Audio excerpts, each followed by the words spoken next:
watching Superskum.com. Here we are with Alex from Atrocity. Thank you very much, man, for giving us a little bit of your time. You're welcome. We appreciate you having us over here. Go over some few quick, interesting questions. I'm glad to see you and, of course, Leaf's Eyes and Moonspell, everybody back. Excellent touring bill. So yes, thank you. Glad you're back that way. You are once again enjoying this double duty, right? Yeah. Tour, if you will, as many as you have before, alongside, of course, Leaf's Eyes and Liv Christine, your wife. Yes. Everybody knows that. So what is basically the dynamic like in relation to, you know, kind of flicking the switch, if you will, when you're playing live, going from one band to the other for the whole band and for yourself as well? And it's, of course, first of all, demanding. Absolutely. In a way, you know, but this run is quite comfortable because we don't play like 2.5 hours with the two bands.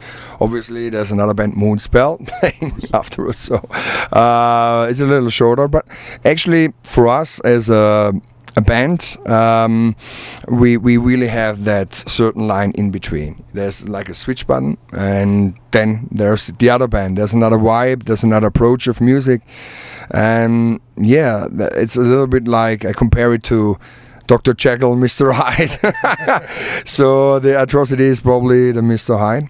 So for us, it's something we are used to do. Also, when we write the songs for the bands or in the songwriting process, there's never the question, oh, is this a Leaf's Eyes song or Atrocity song?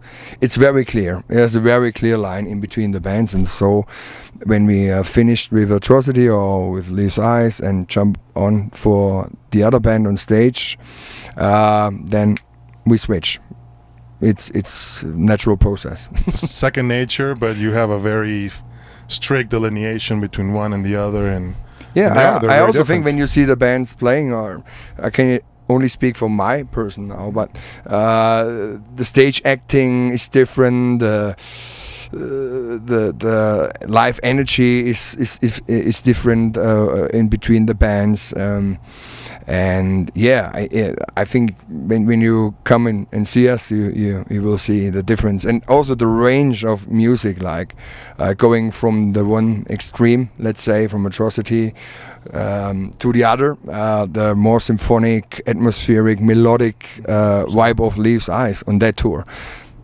Yeah. What would you consider to be the pros and cons of this kind of lifestyle combo, if you will, this musical lifestyle combo? Because you tour with your family, music family, and other family, of course. So how do you guys have a break? I mean, how do you even get a break? You know what I mean? That's the other side of the coin.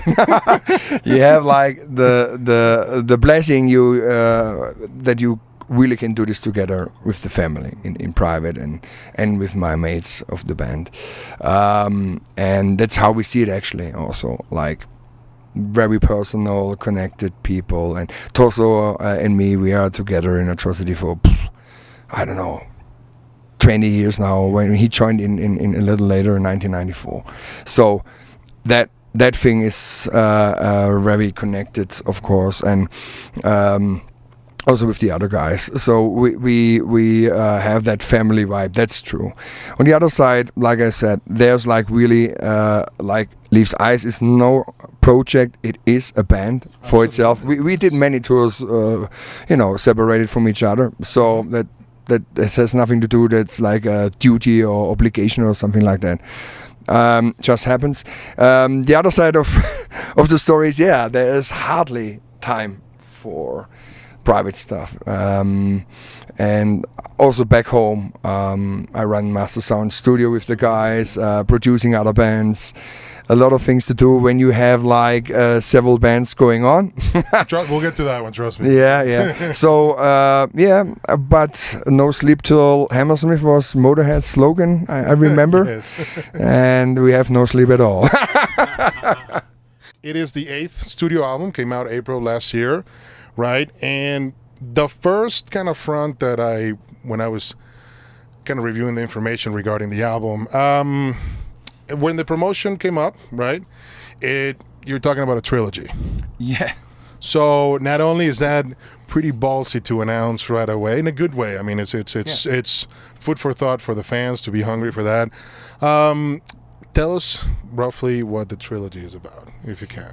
Yeah, I mean, you said it, bold move or kind of brave to announce a trilogy long time up front, because the idea was born in the times of Atlantis already. Oh. So we knew we want to do something like that, like bigger than the Atlantis concept could be only the mysteries of the whole world. You know, the biggest myth on Earth is Atlantis, but then we wanted to spread the whole thing, because I was researching so many different types of stories connected to Atlantis. So I always discovered something else which could be very interesting for another release, and you cannot put everything on one album anyway, so it spread out completely. And actually I was always into that kind of stuff, so lyric wise that was clear. One album is not enough. And we were thinking, okay, so we need a little time to prepare this whole thing. We knew back then there will be another Werk 80 album. There will be another one with my sister, like experimental albums. You're answering all my questions, man. Yeah. We were going to talk about Yasmin. We're going to talk about Werk. Exactly. 80s part 3, another trilogy. Oh, That's going to be awesome. Yeah, there will be something. We don't know yet. But hopefully. It was something we were planning in up front. We knew it will be a brutal strike. Like after the 2 experimental albums, we wanted to be back with a really heavy album, and so a lot of people were like requesting, now you're doing these experimental albums. What about like the early ATROCITY death metal type of music and like the brutal stuff? And we said, yeah, we already have that in the pocket. You know, we are here ready to go. It was never out of our mind, believe me. And we just we do as a band, we do concentrate on one thing than the other, and it doesn't mean that we forget about our roots or stuff like that. It's stupid. We always were connected to what we started with, but we wanted to be different from the start as well, so people should not forget about that too. You know, ATROCITY was never that categorized typical band you could set in one genre. Maybe metal, but probably that's it about it. And so here we go. We started a trilogy with Okkult, a lot of crazy, weird, obscure stories on there, and the music is like a perfect combination for me of that epicness and brutality of metal. In addition, we have that soundscape, horror-like elements in there too. Now, is it a conceptual album like Atlantis, and even remember when you put out Blood? Yes, because it was the Dracula inspired, the Bram Stoker. That's right. Kind of homage concept album. So is it a concept album like that is going to be turned into? Is it, first of all, is it written out? It's already. Yeah. It's not everything. Ready. It's not everything not recorded, written, but at least the ideas are there. It's just we wanted to have first of all the music where we're touring with now is from the first Okkult album, and we have a lot of other ideas for the second and the third part, but we wanted to grab the energy of the concerts, of the touring, and also how we feel when we play the stuff live. So, and then go back and recording. We just recorded in between the Russian Asian trip and the UK tour. We recorded already another song. So you see, that's like grabbing the energy and writing so each songs. album can stand on its own, if you will. It's not going to be Okkult 1, 2, and 3 different titles maybe, but the connection is very simple. It's the mysteries of the world. It's not like one story like Atlantis, exactly. Or like the Blood album, that you have like a certain story within. So different themes, but just a general concept, if you will. Okay, that's it. Individual stories, but you could break it up to one red line in a way. The deepest primal fear of mankind always was darkness, and people, religion, politicians always abused it in a way, spreading fear to people, manipulate them, and that's how also this occult world is connected to the real world. All these conspiracy theories and things are coming up nowadays. You know what I mean? I heard our chancellor was spied on the mobile phone. So, things like that happen. And it, in a way, it's the like poor lady gets spied on. Yeah, right. You got to thank the G8 for that. You were talking about going back to the roots. And a lot of people are praising the new album because it's that. You have, once again, included elements from, if you will, early Atrocity, the black metal, the death metal, the symphonic metal, all that is there, which I was extremely surprised. I've liked all the genres that you've gone through because you've tried it all. At this point, industrial and death and you name it, it's been there, and I've enjoyed it. Personally, I know some fans have different opinions, that's fine.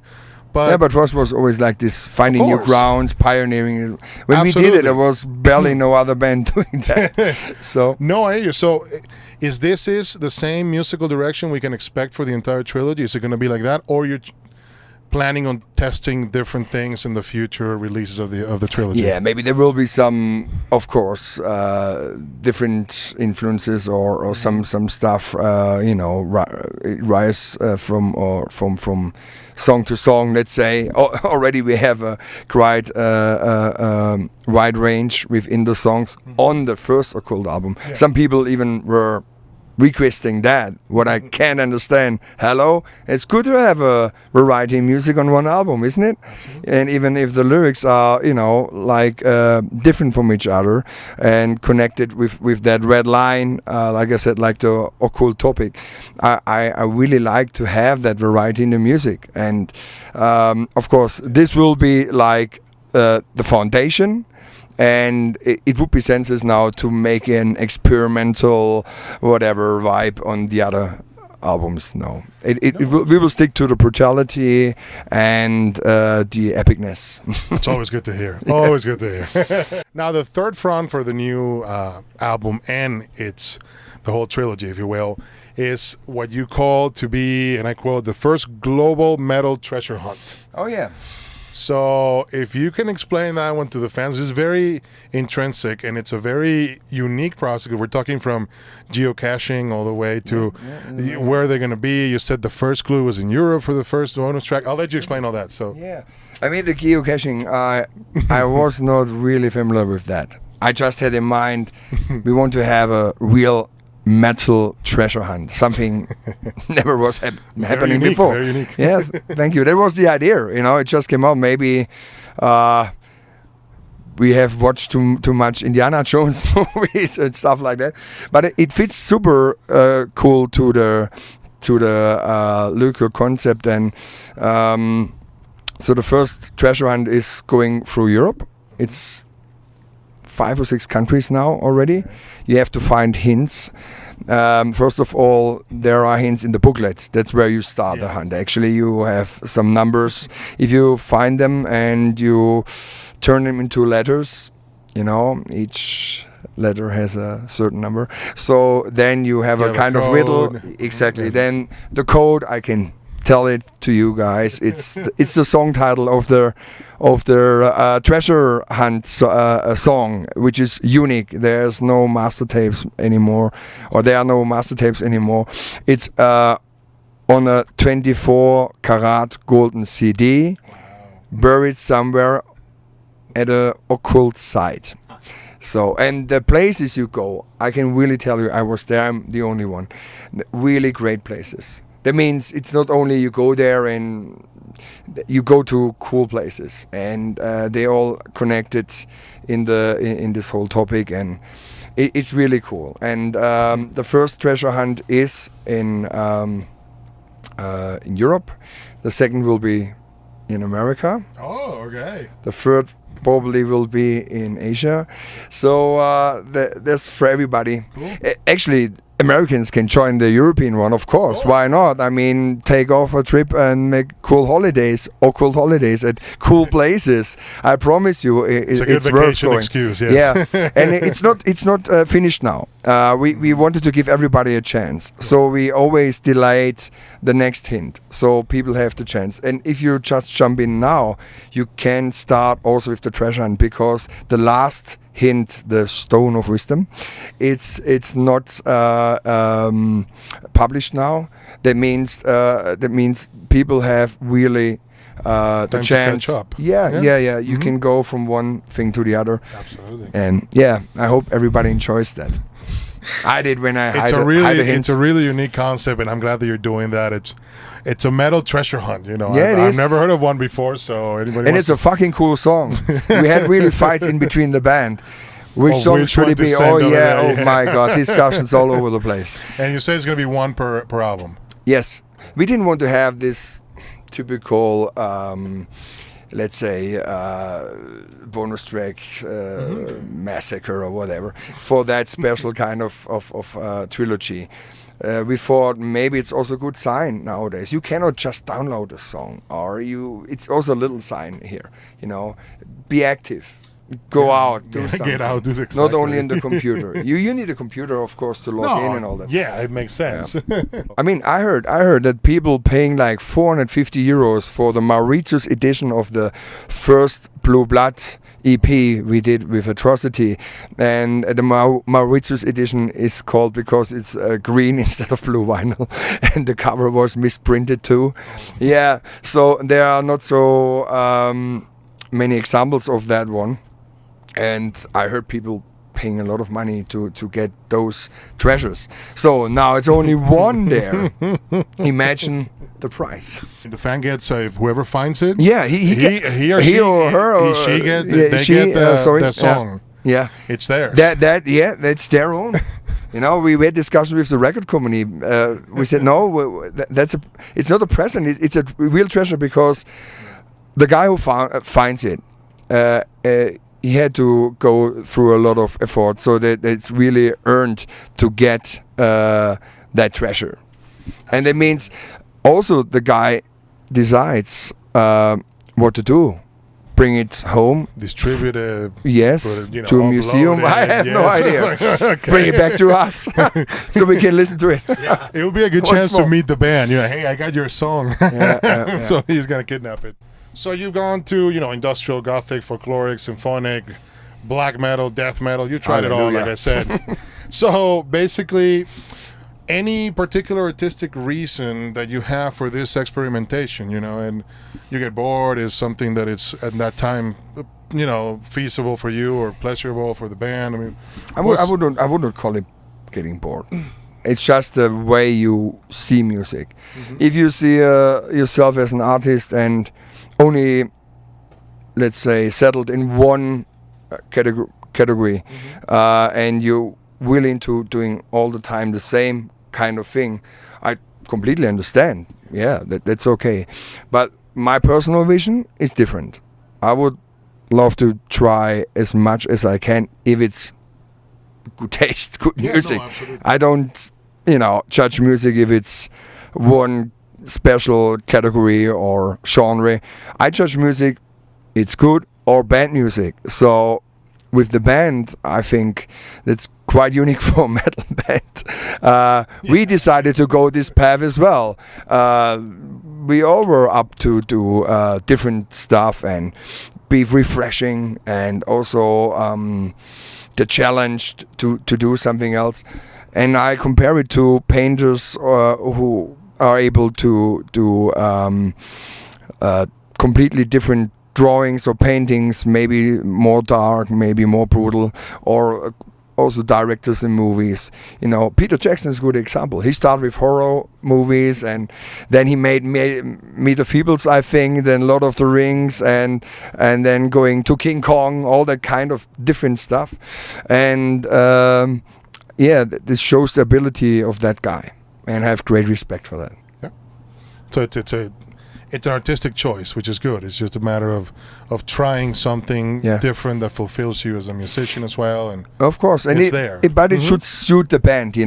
we would never do something which not suiting the band Atrocity. I mean, that would be I hear you. Not cool. Because in a way, yeah, you do experiment with many different styles, but it's always Atrocity. In its way. Exactly. Not only because you're singing, but it is. The essence of the band is always there, in my opinion, of course. You see, the best example is Werk 80, because a lot of people are saying, wow, what's that insane idea? Crazy. How will that sound? In advance, people were actually dooming that thing. It became the biggest success. In Germany. We're very close in age, and I went through the 80s as well, and I'm a big fan. And that was my next question. I mean, we're talking about making another possible trilogy by coming up with Werk 83. Yeah. Have you ruled it out? Is it for sure? Can it happen? I mean, I know you have this trilogy to worry about now, of course. Yeah, that's the point. We focus now on the occult. We have requests since we made the first one, and I remember when people heard we doing this, and there were some teasers out, like the first single was just released, and we got lists of songs. Could you please do this song? Well, that song everybody wants to hear that one. Yeah, sure. We couldn't do everything. There's a possibility to do something like that, but then. Like I said, it has to suit the band. It has to be another approach. Because of the second Werk 80, we exchanged or replaced all the electronic elements and synthesizers into classical arrangements with orchestra and choirs. So that was like the approach to make a darker Werk 80. With the second part, and then we have to look what will be the idea for a third part, if we gonna do it or not. I can't tell you right now. If you want to hear it, guys, we have to think about it. I want to hear it. I'm sure the fans want to hear it too. You can have a fan contest. They get to choose the songs, and that's going to be mayhem. You're going to be listening to 1,000 songs probably every day of all the requests. But more of a question towards you outside of Atrocity. You are a very multifaceted individual in the sense of a very busy musician, businessman. You have everything going on. The list goes on. Let me see if I can catch up. Singing, programming, playing keyboards, recording, mastering, engineering, producing. You have your own studio. We just talked about it. You're active in these two bands. And on top of that, you had an almost 30-year career from Instigators in 1985 all the way to right now, right? You remember that one? Yeah. What new endeavor do you have in the horizon for Alexander, as outside of the bands? If you outside of the band, it's quite tricky because what you just mentioned was my life. Yes, a lifestyle. You have a lot of hats to wear. Yeah, that's right. Besides it is my family, that's for sure. My son, my family, that's very important. From an artistic approach, I also like other kinds of stuff connected to movies and other, let's say, more visual stuff than music. And I'm talking to people, and I had some requests, so we will see. I don't know if I will be a Rob Zombie guy, but like a director of horror movies. I don't know. But my sister was actually director, and she made also metal video or music video clips, but also for metal bands like Hammerfall, I think, and Amorphis and Lacrimosa, and she did also our band.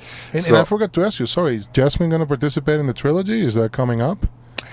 No. This will be only Okay. When we do Atrocity featuring Yasmin. Okay, I see. Okay, yes. Perfect. That's another approach. Also for her. Very important because she's the more spiritual kind of person, and she has her own views, and she wants to bring this also into the Atrocity featuring Yasmin projects. It's more, much more atmospheric, acoustic, and organic. Well, and she has her Celtic singing career. Exactly. That she's a Celtic singer. A Celtic folk singer, I should say, in New Zealand, correct? And she's still there? Settled now in New Zealand. There you go. So that's why we couldn't really tour. She's it's very hard. Far away. Yeah, far away. And and she has a lot of things to do there for herself.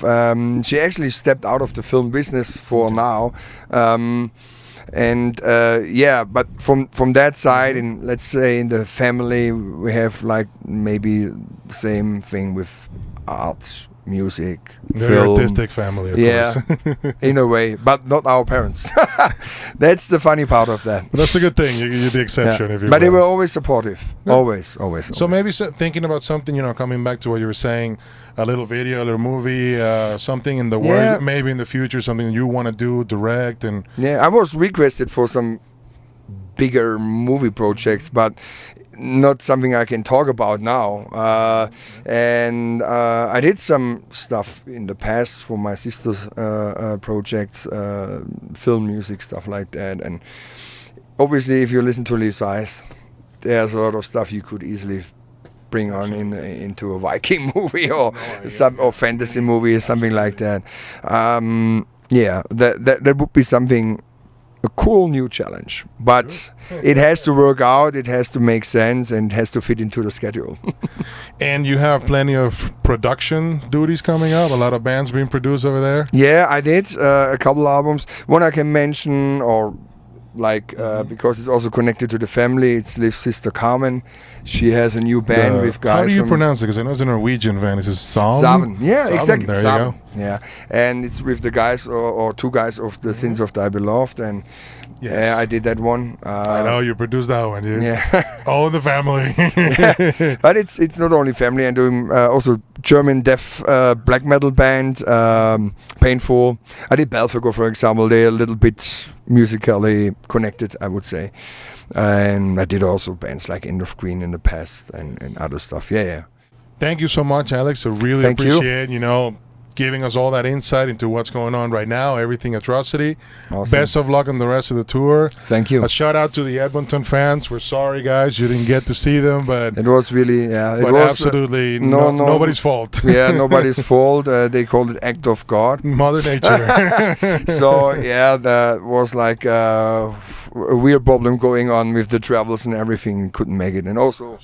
Already we were stuck in ice and snow in Portland, and I don't know if you speak to Liv, ask her about. She's standing on the road that we could get our bus driver out of the hotel. It was everything closed. She had to stay there, put the lipstick on. Hello, can you help me to get our bus driver out of the hotel? No taxis were allowed to drive.